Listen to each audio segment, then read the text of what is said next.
रुड़की के ढंढेरा में जन जन की सरकार जन जन के द्वार कार्यक्रम की गूंज। कार्यक्रम में पहुंचे कैबिनेट मंत्री सतपाल महाराज। कृषि मंत्री गणेश जोशी ने बारिश न होने से फसलों को हो रहे नुकसान की करी समीक्षा। सर्वे कर शीघ्र रिपोर्ट देने के दिए निर्देश। खटीमा में आदमखोर बाघ का आतंक, एक व्यक्ति पर हमला कर उतारा मौत के घाट। शीतलहर के बीच उत्तराखंड के पहाड़ों में आस्था की गर्मी, भारी संख्या में पहुंच रहे तीर्थ यात्री पांडुकेश्वर गांव।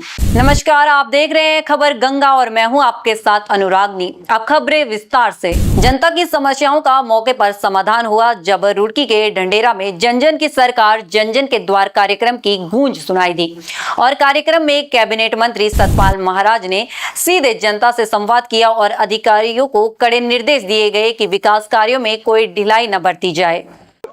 अभियान कार्यक्रम में हम लोग यहाँ आए हुए हैं और सभी यहाँ जो है लोगों का मैं स्वागत करता हूँ, अभिनंदन करता हूँ और विशेषकर किरण चौधरी जी को धन्यवाद देता हूँ कि यहाँ पर लोगों की समस्याएं सुनी जा रही हैं।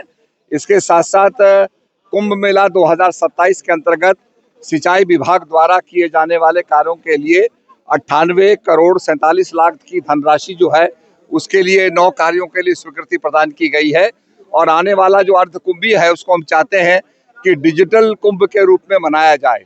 यहाँ पर लोगों ने अपने निकासी, पानी की निकासी के लिए, जल भराव के लिए, पोल के लिए अनेक समस्याएं रखी हैं जिस पर हम कार्रवाई करेंगे, उनका परीक्षण करवाएंगे। और कुछ लोगों ने सड़क के निर्माण के लिए बात कही है, नेशनल हाईवे की समस्या बताई है, अंडरपास की बात कही है, उन सब पर निश्चित रूप में हम लोग कार्रवाई करेंगे और समाधान उसका जो है निकाल करके जनता के आगे रखेंगे। बहुत बड़ा एक उद्देश्य है कि निश्चित रूप में लोगों की समस्या सुनी जाए और उसका तत्काल निराकरण किया जाए। खेती किसानी पर मंत्री का बड़ा एक्शन सामने आया है। उत्तराखंड के कृषि मंत्री गणेश जोशी ने प्रदेश में बारिश न होने से फसलों को हो रहे नुकसान की समीक्षा की। उन्होंने अधिकारियों को तत्काल सर्वे कर रिपोर्ट सौंपने के निर्देश दिए हैं ताकि किसानों को राहत दी जा सके। पूरे मामले की गंभीरता को देखते हुए समीक्षा बैठक बुलाई, क्या कुछ अभी तक का अपडेट है और क्या निर्देश? देखिए, क्योंकि इस बार मानसून न आने के कारण फसलों को नुकसान हो रहा है। हम लगातार स्थिति पर नज़र रखे हुए हैं। कल मैंने अपने सचिव व अन्य अधिकारियों की एक बैठक बुलाई थी और जिलों से हमने बातचीत की है। अभी तक 15% क्षति का आकलन हुआ है और जैसे मौसम विभाग का अनुमान है और मकर संक्रांति को बारिश होती है तो हमारी तो प्रभु से ये प्रार्थना है कि कल बारिश हो। अगर बारिश हो जाती है तो मुझे साइंटिस्टों ने बताया कि हमारी जो रिकवरी हो सकती है, नहीं तो सरकार किसानों के साथ में खड़ी है और जो हर संभव मदद होगी, क्योंकि 33% तक मुआवजा भारत सरकार से मिलता है। तो लेकिन उससे नीचे कहीं क्षति होती है तो सरकार किसानों के साथ में खड़ी है, हर संभव उनकी मदद करेगी। मनरेगा, भ्रष्टाचार और कानून व्यवस्था जैसे मुद्दों को लेकर कांग्रेस जनता के बीच जाने का प्लान बना रही है। कांग्रेस पार्टी द्वारा भाजपा के खिलाफ शुरू हुई इन्हीं नीतियों पर पलटवार करते हुए भाजपा प्रवक्ता नवीन ठाकुर ने इसे दिखावे की राजनीति करार दिया है। नवीन ठाकुर ने कहा कि कांग्रेस सिर्फ दिखावे की राजनीति करती है, कांग्रेस के पास कोई मुद्दा नहीं है, इसलिए अब वह सिर्फ जनता को गुमराह करने की कोशिश कर रही है। देखिए, कांग्रेस कहीं से कहीं तक दौड़ में नहीं है। अब चुनाव नजदीक आ गए तो कांग्रेस को इस प्रकार की जो है ये दिखावे वाली राजनीति करनी है, जबकि भारतीय जनता पार्टी लगातार 5 वर्षों तक जनता की सेवा में तत्पर है। हमारी सरकार और संगठन लगातार जनहित के कार्य कर रहे हैं। आप देखिए, इस वक्त प्रदेश में जन जन की सरकार और जन जन के द्वारा कितना शानदार कार्यक्रम चल रहा है। प्रत्येक जन तक जो है हमारी सरकार पहुंच रही है। 23 विभाग मौके पर जाकर, प्रत्येक न्याय पंचायत पर जाकर जो है आम जनता की समस्याओं का समाधान कर रहे हैं। तो इससे बढ़िया काम क्या होगा? और जनता समझ चुकी है कांग्रेस केवल और केवल सत्ता के लिए दिखावा करती है और भारतीय जनता पार्टी जनहित के कार्य करती है। हल्द्वानी से एक बेहद दर्दनाक खबर सामने आ रही है, जहां सोमवार की शाम ग्राम गौबुआ के पास एक तेज रफ्तार कार और बाइक की आमने सामने की जोरदार भिड़ंत हो गई। इस हादसे में बाइक सवार एक युवक की मौके पर ही मौत हो गई, जबकि 2 अन्य युवक जिंदगी और मौत के बीच जूझ रहे हैं। मेरा नाम पीयूष जोशी है, मैं गैबुआ में रहता हूँ, गैबुआ के डोल पे। सर, इसमें ऐसा हुआ कि गैबुआ डोल में मैं रहता हूँ। मैं चौराहे पे आया था कुछ सामान लेने के लिए, तो वहाँ पे मैंने देखा कि ये कार से क्या वो बोलते हैं कार आ रही थी आपका हल्द्वानी से रामनगर को, और ये भी शायद वो क्या बोलते हैं रामनगर से छोई से हल्द्वानी की तरफ को जा रहे थे। तो इनका क्या हुआ कि क्या बोलते हैं कार के साइड में एक्सीडेंट हो गया। तो जब कार ठुकी तो हमने ये देखा कि कार तो ठुकी हुई है, लेकिन ये लोग काफ़ी दूर जाके छटके थे। हमें पहले 5 मिनट तक तो पता नहीं चला कि ये कहाँ छटके हुए हैं करके। फिर जैसे ही क्या बोलते हैं हमने इधर उधर देखा तो हमें वहाँ पर पता चला कि 3 लोग का एक्सीडेंट हुआ है। ये 3 लोग आ रहे थे। सर उसके बाद क्या हुआ, हमने एम्बुलेंस में फ़ोन किया तो एम्बुलेंस कहीं अवेलेबल नहीं थी। तो उसके बाद फिर हमने लोकल में हमारे भाई हैं क्या बोलते हैं उपाध्याय जी, तो इनका टेम्पो करा के 2 टेम्पो में हम इनको रामदत्त हॉस्पिटल रामनगर लेके आए। हाँ सर, जो इसमें जो वाहन चालक था उसकी डेथ हो गई है, और क्या बोलते हैं मतलब हॉस्पिटल के बाहर तक वो ठीक क्या था। हमने उसे बोल लेते तो हल्के फुल्की आवाज़ कर रहा था और पलकें थोड़ी झपका रहा था, लेकिन जैसे हमने उसको वहाँ से उतारा और क्या बोलते हैं अंदर लेके तो उसको डेथ हो गई उसकी, एक की, और 2 की हालत नाजुक है, उनको रेफर कर रहे हैं।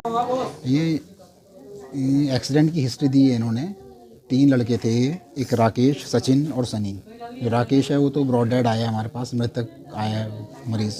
2 हैं, उनके थोड़ी गंभीर चोटें हैं, इस वजह से इनको आगे रेफर किया है हल्द्वानी। खटीमा में आदमखोर बाघ का आतंक थमने का नाम नहीं ले रहा है। यहां जंगल गए एक 65 वर्षीय बुजुर्ग शेर सिंह पर बाघ ने हमला कर उन्हें मौत के घाट उतार दिया। मामला सुरई वन रेंज के बग्गा चौवन क्षेत्र का बताया जा रहा है, जिसके बाद ग्रामीणों की सूचना पर वन विभाग की टीम मौके पर पहुंची और शव बरामद कर पोस्टमार्टम के लिए नागरिक चिकित्सालय खटीमा भेज दिया गया है। घटना के बाद से सीमावर्ती वन क्षेत्र में दहशत का माहौल है। नागरिक चिकित्सालय खटीमा में 65 वर्षीय एक पुरुष को लाया गया है, जो कि बग्गा चौवन का निवासी है, जिसके परिवारजन द्वारा बताया जा रहा है कि उसको किसी जंगली जानवर जैसे कि शेर ने हमला करके उसको मारा है। बॉडी को कब्जे में लेके उसका पंचनामा किया गया है और पोस्टमार्टम की कार्रवाई कराई जा रही है। तत्पश्चात ही बता पाएंगे कि मतलब उसके साथ कैसे क्या होगा। ये रोज की तरह सवेरे जंगल गए थे, डंगरों को लेके भैंस को लेके रोज जाते थे 9-10 बजे। जब ये शाम को आए नहीं थे, भैंस तो आ गई, मतलब 5 बजे करीब आ गई भैंस है। तब हमने आसपास वालों ने देखा, घर वालों ने बताया कि यार आज नहीं आए, तो हमने इकट्ठा हो गए, बोला यार फिर चलो देखते हैं। कभी जंगल में आदमी पत्ते काटने पेड़ पे भी चढ़ता है, तो सोचा कहीं गिर गए हो या रास्ता भटक गए हो। तो हमने 4-5 अंधेरा होने लग गया, 4-5 ट्रैक्टरों की व्यवस्था की हुई गए, ग्रामीण मिलके कम से कम 15-20 आदमी गए। तो देखा, तो जहाँ जिस क्षेत्र में वो चुंगाते थे देखा, तो वहाँ पे उनकी जैकेट मिली पहले झाड़ी में, तो उसी के सहारे गए, आगे खून के निशान भी मिले उनके, तो निशान भी बन गया था झाड़ी में। तो आदमी ने उसी झाड़ी में देखा टाइगर दिख गई, 2 टाइगर दिखे पहले, तो फिर उसमें और शक गहरा हो गया कि हाँ इसी के आसपास होगा करके देखा, तो वहाँ पे मिल गए, तो मृत मिल गए। इनके पीछे कुछ खा भी दिया था ये पीछे वाला हिस्सा, तो भाग गए टाइगर को, काफी हल्ला किया। वो पोटास वाली गन भी ले गए थे, उससे काफी फायर की, तब जाके छोड़ा, तब मिले। फिर वन विभाग को सूचना की, वो आए, चनकैया पुलिस भी आई थी वहाँ पे, उनने अपना लिखत पढ़त जो होता है किया, फिर उसके बाद अपने कब्जे में ले लिया। हमारे पड़ोसी हैं जीवन से। शीतलहर के बीच उत्तराखंड के पहाड़ों में आस्था की गर्मी देखते ही बन रही है। चमोली जिले के पांडुकेश्वर में इन दिनों शीतकालीन यात्रा अपने चरम पर है।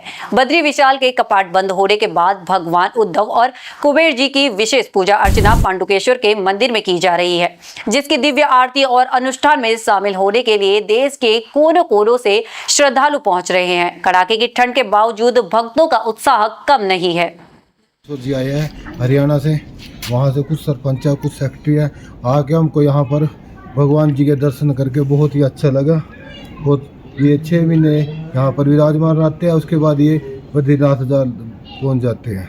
आप सबका यहाँ पर बहुत बहुत धन्यवाद। उत्तराखंड की ऐसी ही तमाम छोटी बड़ी खबरों के लिए बने रहे हमारे साथ और देखते रहिए खबर गंगा। नमस्कार।